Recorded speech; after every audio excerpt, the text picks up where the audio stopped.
গাইছ, কিছুমান চিনেমাত এনেকুৱা মানে চিন দেখুৱায়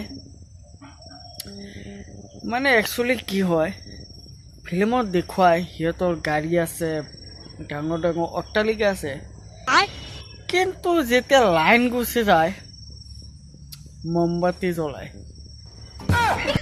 সিহঁতৰ হাতত কি ইনভাৰ্টাৰ কিনাৰ পইচা নাই? আকৌ সেই চিনেমাতে যদি ভূত ওলায় তেতিয়াহ'লে ডেফিনেটলি কাৰেণ্ট যাবই। আৰু কাৰেণ্টটো যোৱাৰ লগে লগে খিৰিকী দি অকণমান যদি ফাঁক থাকে সিফালেই সোমাই যায় ভূত, আৰু বেকগ্ৰাউণ্ড মিউজিক কি দিয়ে আৰু সোমাই যায়। Oh my God. মানে কাৰেণ্ট থাকিলে কিন্তু ভূত নাই, সেইটো কিন্তু সঁচা কথা। মানে কাৰেণ্ট যাব লাগিব, তাৰপিছত ভূত আহিব, আৰু মিউজিক কেতিয়া